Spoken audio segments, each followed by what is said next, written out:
যে বান্দা আমি তোমাকে যত নিয়ামত দিয়েছি এই নিয়ামতের শুরু থেকে শেষ মুহূর্ত পর্যন্ত যদি তুমি শুকরিয়া আদায় করো, কৃতজ্ঞতা স্বীকার করো, প্রশংসা যদি আদায় করো, আমি রব্বুল আলামিন নিয়ামতকে তোমাদের বাড়িয়ে দিব।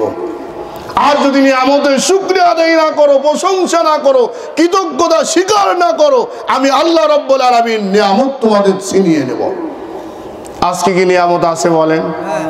কথা বলেন, আছে বলেন? নিয়ামত নাই কেন? আমরা ইমানের জায়গায় দুর্বল, ঠিক না? আমাদের ইমান আছে কিন্তু ভিতরে ম্যাগনেট নাই, মাল নাই, ঠিক না? আমরা মনে করি আল্লাহ সব কিছু জানি। কে বলে আল্লাহ নাই? আল্লাহ আছে, আল্লাহ আছে ঠিক, কিন্তু আল্লাহ যে জান প্রাণ দিয়ে সকল জায়গায় মানতে হবে এই বিষয়টি আমাদের মাথায় আছে বলে নাই। এই জন্য ভাইরা আমি আলোচনা শুরুতে আপনাদের কাছে বিনীত অনুরোধ করতে চাই একটি বিষয়। আজকে আমরা যে গরুস্থানের মাহফিলে আসছি, এই গরুস্থানে আমার আপনার মৃত্যু হবে কিনা? কথা বলেন। মৃত্যু হবে না এমন কোন লোক আছেন? আছেন? পিছনের ভাইরা একটু কথা বলেন। মৃত্যু বাদে এই পৃথিবীতে আজীবন থাকবেন এমন কয়জন আছে? আছে বলেন। তাহলে আমরা যেহেতু মৃত্যু আছে, আমরা মৃত্যুর আগ মুহূর্ত পর্যন্ত আল্লাহর পক্ষে থাকবো। রাজি আছেন তো ইনশাআল্লাহ? রাজি আছেন ইনশাআল্লাহ? আমার ভাইয়েরা, এই সূরাটি যখন নাজিল হয়, মক্কাতে যখন নাজিল হয়, নাজিলের সময় ওই সময়টা এমন ছিল, একদিকে আবু জেহেল, অপরদিকে বিশ্ব নবী জনাবে মুহাম্মদুর রাসূলুল্লাহ সাল্লাল্লাহু আলাইহি সাল্লাম দাওয়াত দিচ্ছেন। নবী দাওয়াত দিচ্ছেন, মৃত্যুর ভয় দেখাচ্ছেন, জাহান্নামের ভয় দেখাচ্ছেন। আর তারা বলে মৃত্যু আবার আসলে, মৃত্যু আবার কি? মানুষ মৃত্যুর পরে কবরে মিশে যায়। এই যে আপনাদের গরুস্থানের উদ্যোগে মাহফিল করছেন, এই গরুস্থানে 20 বছর আগের একটা কবর যদি খোনেন সেখানে কিছু পাবেন? পাওয়া যাবে বলেন? তাহলে ওদের কথাই তো ঠিক নাকি বলেন? আবার দেখবেন আমার দেশে কিছু লোক আছে কয় 101টা কবর যদি খুনতে পারি লাকি চান্স, সেঞ্চুরি হয়ে যাবে আর আমার হিসাবই দেওয়া লাগবে না। এই জন্য কবর যারা খোনে, কবরের মধ্যেও কবর খুনতে যায় বিড়ি টানে, আমি নিজে চোখে দেখছি, আসে না নাই বলে? এই যে বিড়ি টানছে কবরের মধ্যে বসে, নামাজ পর্যন্ত পড়ে না, জানাজা পর্যন্ত করে না, এমন লোক আছে না নাই বলেন? তা এই বিশ্বাস নিয়ে ঠিকই তো আছে। ও তো জানে যে খুঁজি তো পাওয়া যাবে না, জানেই।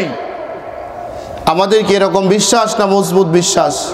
আল্লাহ খুঁজে পাবে কিনা? কথা বলেন। আমি আপনি মৃত্যুবরণ করব, মৃত্যুবরণ করার পরে আল্লাহ রব্বুল আলামিন আমাকে আপনাকে আবার খুঁজে পাবে তো ইনশাআল্লাহ? আমার ভাইয়েরা, আল্লাহ রব্বুল আলামিন যখন বিশ্ব নবীর মাধ্যমে জানিয়ে দিলেন, নবী আপনি বলে দেন এই জীবন আসল জীবন নয়, আমাদের আরেকটা জীবন আছে, পরকাল। কোন কাল বলেন? পরকালীন জীবন আসল জীবন। ওই জীবনে আপনাকে আমাকে আবার দাঁড়াইতে হবে আল্লাহর কাছে। জীবনের শুরু থেকে শেষ মুহূর্ত পর্যন্ত সমস্ত হিসাব দিয়ে এরপরে অন্য কথা বলবে, হিসাব দেওয়া আগে। আমার ভাইরা দেখুন, তারা বলল যে ফাকানু ইয়াকুলুনা আইযা মিতনা ওয়া কুন্না ترابا وعظاما أئنا لمبعوثون خلقا جديدا। আল্লাহ রাব্বুল আলামিন তাদেরকে যখন প্রশ্ন করলেন, তারা যখন জানলো, শুনলো, বুঝলো, অসংখ্য কাফেররা তখন বলল, একজন আরেকজনকে তখন টার্গেট করে কথাবার্তা বলা শুরু করলো। এ কেমন কথা? জীবনেতে এমন কোনোদিন শুনি নাই। নতুন কিছু কথা শুনলাম কিনা? আজকের সমাজের মানুষগুলার মধ্যেও মেম্বারে বসে ইমাম যদি কোনো বক্তৃতা দেয়, কথাবার্তা বলে, ওই সমাজের কিছু মুরতাদ, ওই সমাজের কিছু ইসলামের বিরুদ্ধে লোকেরা, ওই সমাজের কিছু বেনামাজি, ওই সমাজের অসাধু ব্যবসায়ীরা তখন বলে, এমন কথা তো এতদিন হুজুররা বলে নাই। কথা বলেন ঠিক কিনা? আমার ভাইয়েরা, সব সময়ের জন্য হুজুরদের দোষ সব সময়ের জন্য দিয়েছেন। হুজুররাই তো এক না, যাব কোথায়, এমন একটা ভাষা আমাদের আছে না নাই? এখন দেখো, বাংলার জমিনের সমস্ত হুজুররা এখন এক জায়গায়, আস্তে আস্তে সব হয়ে যাচ্ছে, আলহামদুলিল্লাহ বলেন। সমস্ত হুজুরদের এক জায়গায় হওয়ার কারণে সবচাইতে মাথা ব্যথা যার, সেটা হলো ভারত। কথা বলেন ঠিক কিনা? সবচাইতে বড় মাথার মধ্যে যন্ত্রণা আমাদের মাতৃভূমি বাংলার জমিনকে নিয়ে সবচাইতে বেশি ষড়যন্ত্র যারা করে তারা হলো ভারত। কথা বলেন ঠিক কিনা? আমার ভাইরা, আল্লাহ রাব্বুল আলামিন নবীর মাধ্যম দিয়ে বললেন, নবী আপনি বলেন তাদের চিন্তা চেতনা। আল্লাহ রাব্বুল আলামিন কোরআনে কারীম দিয়ে যখন জানিয়ে দিলেন, এই মানুষগুলাকে আবার কিভাবে বের করবে, কিভাবে আবার খুঁজে খুঁজে কবর থেকে বের করবে, মাথার মধ্যেই ঢোকে না। আল্লাহ রাব্বুল আলামিন বললেন, নবী আপনি বলেন, কুল কুনু হিজারাতান। আমার আপনার ঠিকানা আছে। এমন একটা সময় ছিল আমার আপনার কোনো ঠিকানা ছিল না, আমি আপনি নাই ছিলাম, নাই কোনো অস্তিত্ব নাই, আমার কোনো ঠিকানা নাই, কেউ নাই। আল্লাহ রাব্বুল আলামিন নাই থেকে আমাকে আপনাকে আব্বা মার মাধ্যমে যখন পৃথিবীতে আনছেন, এখন আমার আপনার একটা ঠিকানা আছে না নাই বলেন? আছে না বলেন?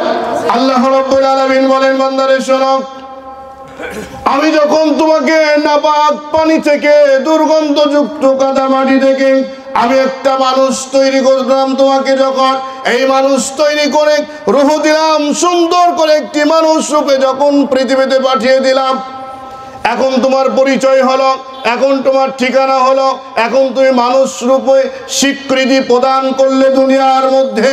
এখন বান্দা তুমি বলো, যে আল্লাহ রাব্বুল আলামিন নাই থেকে তোমাকে সৃষ্টি করলো, ওই আল্লাহ রাব্বুল আলামিন এখন তোমাকে খুঁজে বের করতে পারবে কিনা? কাফেররা তখনও বলল, না, এটা কেমন যেন লাগে। আল্লাহ রাব্বুল আলামিন বললেন, নবী একটি একটি করে যখন তাদের বলা হচ্ছিল, সব কথাগুলা অস্বীকার করার পরে তারা এখনো নিশ্চুপ হয়ে যখন বসে আছে, আল্লাহ রাব্বুল আলামিন বললেন, তাদেরকে বলে দাও, ইদা জুলজিলাতিল আরদু জিলজালাহা।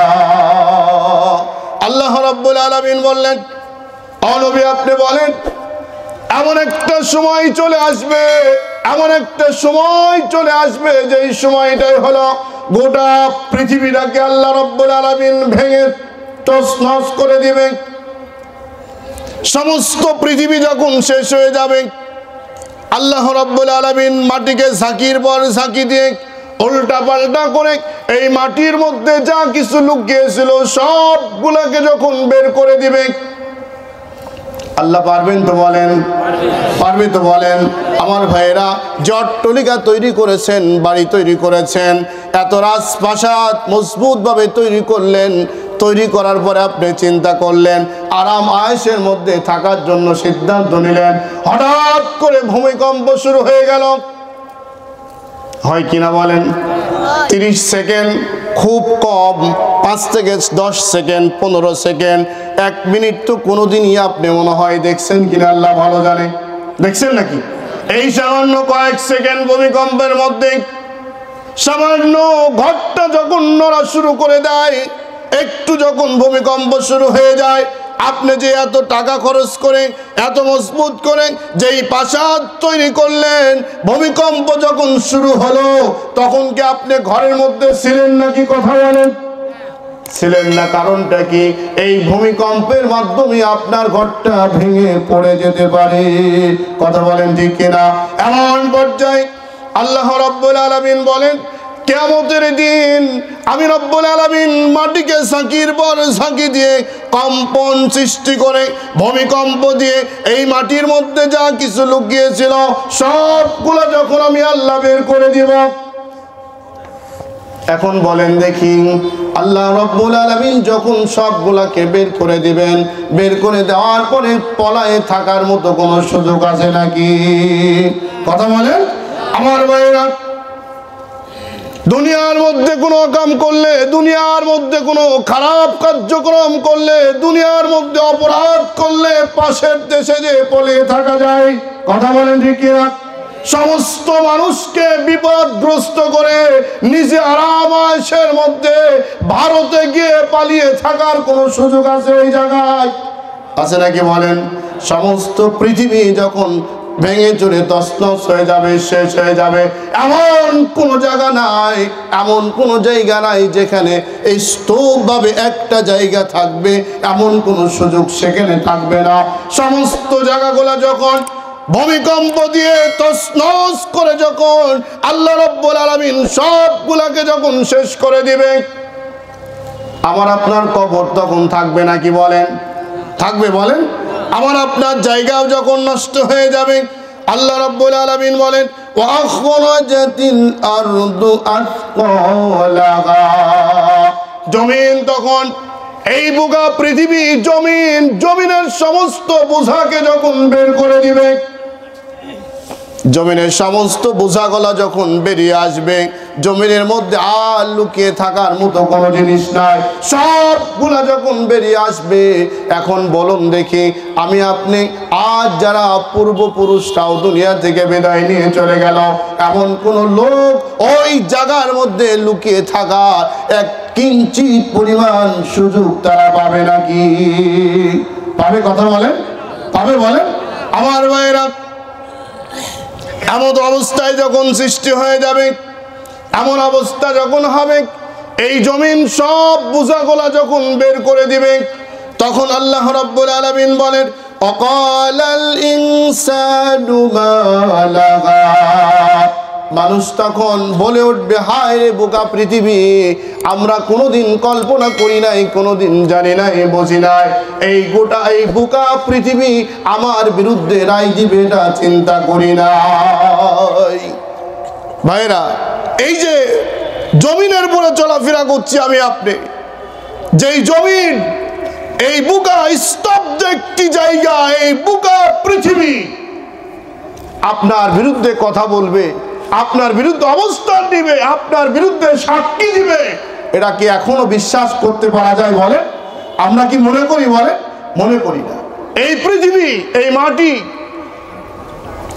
আপনার বিরুদ্ধে সবগুলা যখন সাক্ষী দিতে লাগবে, সবগুলা যখন বলে দিবে, আমার ভাইরা, অকালাল ইনসানু মা লাহা, তখন মানুষ বলে উঠবে হায় রে বোকা পৃথিবী, কোনদিন কল্পনা করি নাই, চিন্তা করি নাই, আমার সবগুলা শেষ হয়ে গেল, এখন তার কোনো কিছু গোপন নাই। মাটির উপর দিয়ে চলার সময় মানুষকে ফাঁকি দেওয়া যায়, মানুষকে বোকা বানানো যায়, মানুষকে অপরাধ থেকে দূরে সরানো যায়, অপরাধের মধ্যে ফেলানো যায়।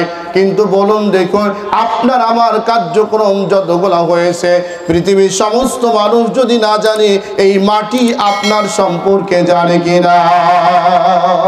জানে না? কথা বলেন, একটু জিকির করেন লা ইলাহা ইল্লাল্লাহ, লা ইলাহা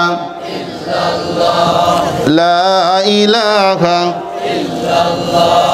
লা ইলাহা, পিছনের ভাই একটু জোরে আওয়াজ দেন, লা ইলাহা লা ইলাহা ইল্লাল্লাহ, লা ইলাহা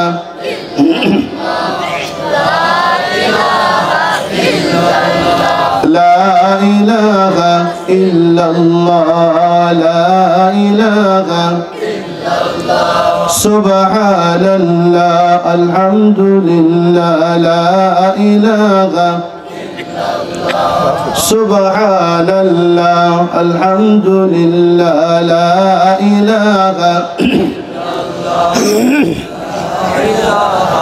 ইল্লাল্লাহ, লা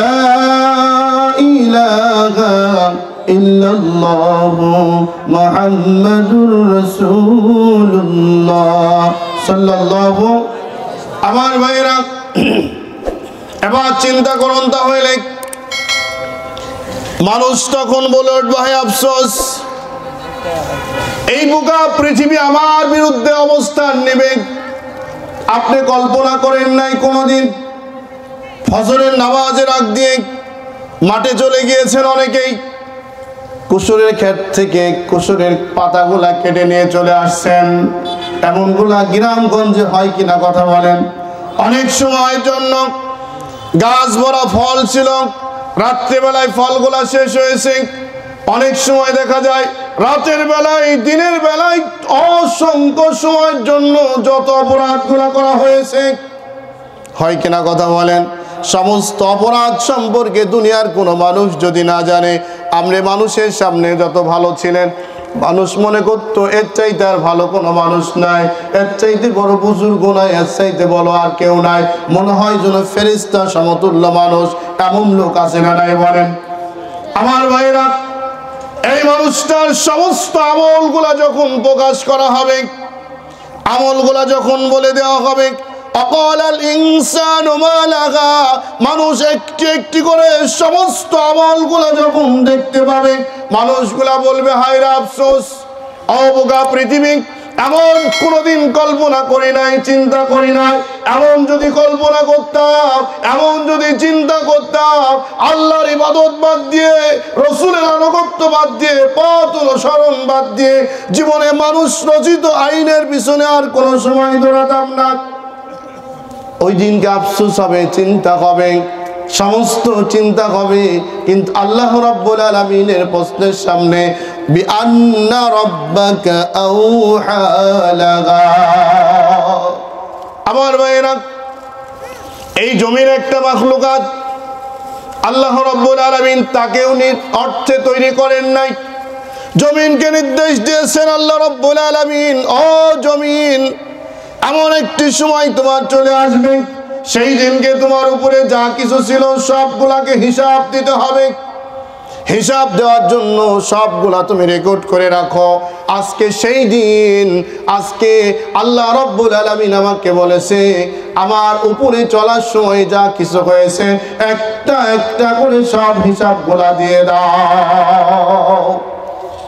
চোখটা বন্ধ করুন, এবার ভাবেন, রাতের বেলায়, দিনের বেলায়, অফিসে, আদালতে, সামনে পিছনে কত পরিমাণ অপরাধ করেছি না বলেন? এই অপরাধগুলো সম্পর্কে যদি আল্লাহ সবগুলো হিসাব নেয়, বাঁচার উপায় আছে? বলেন, বাঁচার উপায় আছে? বলেন, বাঁচার উপায় নাই। আমার ভাইয়েরা, বিশ্ব নবীকে কাফেররা প্রশ্ন করলেন, যখন একটা মানুষ যখন মাটিতে মিশে একাকার হয়ে গেল, কোনো যখন অস্তিত্ব নাই, আল্লাহ রাব্বুল আলামিন একটা একটা করে সব বিষয়গুলা যখন বলা শুরু করলো, এই বলার বিষয়গুলা আমার আপনার জীবনেও দরকার আছে না নাই বলেন? আছে না বলেন? আমার আপনার শিক্ষার জন্য, কাফেরদের জন্য শুধুমাত্র নয়, আল্লাহ রাব্বুল আলামিন ওই সময় ওহী নাজিল করে আমার আপনার শিক্ষার জন্য কিয়ামত পর্যন্ত সমস্ত কথাগুলা কোরআনে কারিমের মধ্যে বলে দেওয়া একটাই কারণ, ওদের মতো আমার আপনার জীবন যেন আমরা না বরবাদ করে দিই। এখন বলেন দেখি ভাইরা, কি পরিমাণ আমার হিসাব নেবে আল্লাহ রাব্বুল আলামিন, কি পরিমাণ ছাড় দিবে আমাকে, আর কি পরিমাণ অপরাধ করলে আল্লাহ আমাকে জান্নাত দিবে। অনেকেই এমন বলে থাকি আমরা, আরে কি কও, অমুকের মতো আমরা নাকি, জান্নাত দিবি না মানে জান্নাতে জোর করে হলেও যাবই। নামাজ কালাম দুই একাদশ তো পড়ি নাই তাই, কিন্তু ইমান এত দুর্বল এটা মনে করে না, ঠিক না বলেন? আমার ভাইয়েরা, আমি কথা বলে কেরম যেন নার্ভাস হয়ে যাচ্ছে। এই যে যেসব ভাইয়েরা বসে আছেন, আপনাদের রাগ হচ্ছে নাকি? কথা বলেন না কেন ভাই? কথা বলছেন না, ঘটনা রাগ নাকি?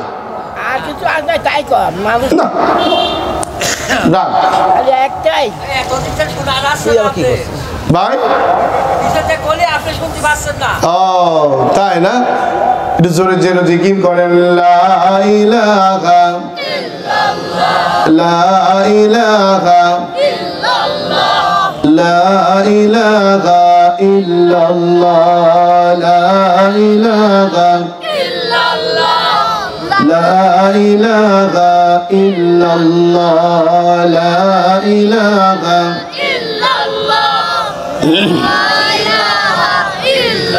লা ইলাহা ইল্লাল্লাহ মুহাম্মাদুর রাসূলুল্লাহ সাল্লাল্লাহু আল্লাহ রাব্বুল আলামিন কি পরিমাণ আমার আপনার হিসাবটা নেবেন দেখুন ফামান ইয়ামাল মিসকালা যাররাতিন শাররান ইয়ারা আল্লাহ রাব্বুল আলামিন বলেন বান্দা ওই সময় মাটি যখন আমার আপনার সমস্ত হিসাবগুলো যখন দিয়ে দিবেন আমি আপনি সব অপরাধগুলো যখন আল্লাহর সামনে যখন দাঁড় হয়ে যাবে আর কোনো উপায় যখন থাকবে না আল্লাহ রাব্বুল আলামিন বলেন বান্দারে একটা কিঞ্চিত পরিমাণ একদম অনুকোনা সরিষার দানা এই সরিষার দানাকে যদি ৭০টা ভাগে ভাগ করা যায় এখন আর সরিষার দানা লাগে না আপনি টিনের ঘরের মধ্যে যারা অবস্থান করেন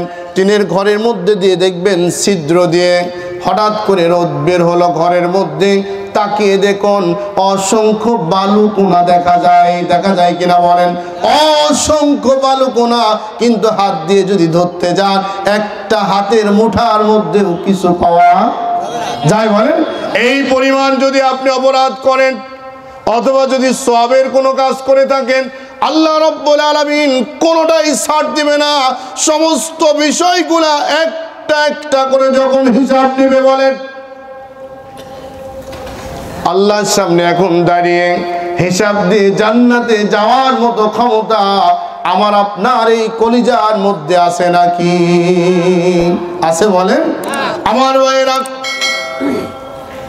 তাই যদি না হয় জীবন শুরু থেকে শেষ মুহূর্ত পর্যন্ত যে পথে আমরা চলেছি যেভাবে ঘুরেছি আল্লাহর বিধান অমান্য করে হুকুম অমান্য করে আল্লাহর দাসত্ব না করে আল্লাহর গোলামি না করে অসংখ্য মানুষ এমন পর্যায় পর্যন্ত রয়েছে যারা শুক্রবারের জুম্মার নামাজ পর্যন্ত পড়ে না আছে না নাই বলেন শুধুমাত্র জানাজার নামাজে গিয়ে একটু প্রমাণ দিতে চায় আমি তো একজন মুসলমানের বাচ্চা ঈদের নামাজে গিয়ে প্রমাণ দেয় আমি একজন মুসলমানের বাচ্চা আসলে সত্যিকারেই মুসলমান ঈদের নামাজ আর জুম্মার নামাজের মধ্যে সীমাবদ্ধ না ঠিক না বলেন আমার ভাইরা আল্লাহ রাব্বুল আলামিন বলেন ইয়া আইয়ুহাল্লাযীনা আমানু দুখুলু ফিস-সিলমি কাফা ওয়া লা তাত্তাবিউ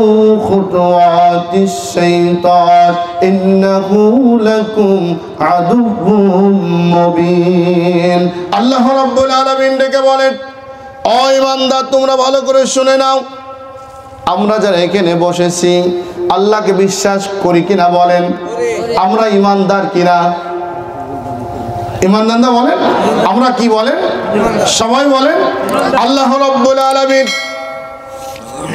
আপনাদের টার্গেট করে আল্লাহ বলেন ও ঈমানদারেরা শোনো আমানু দুখুলু ফিস-সিলমি কাফা ইসলামের মধ্যে পরিপূর্ণ প্রবেশ করো ইসলামের মধ্যে দাখিল হয়ে যাও ইসলামের মধ্যে ঢুকে যাও ইসলামের মধ্যে যখন আপনি ঢুকে আসলেন দাখিল হলেন ইসলামে যখন প্রবেশ করে ফেললেন এখন বলুন দেখি ইসলাম থেকে বেরিয়ে যাওয়ার কোনো সুযোগ আছে নাকি আছে কথা বলেন আমার ভাইরা আল্লাহ রাব্বুল আলামিন ইসলামে প্রবেশ করতে বললেন ইসলামে প্রবেশ করবেন ইসলামে প্রবেশ করার আরেকটা গেট রয়েছে এই যে সুন্দর প্যান্ডেলগুলা করেছেন প্যান্ডেলগুলা করার পরে যদি সব দিকে আপনি খোলা রাখতেন তাহলে এত সুন্দর প্যান্ডেল হতো নাকি বলেন হতো বলেন একদিকে ফাঁকা রেখেছেন সব দিকে ঘেরা তার মানে প্রবেশ যদি করতে হয় এখানে যদি বসতে হয় আসতে হয়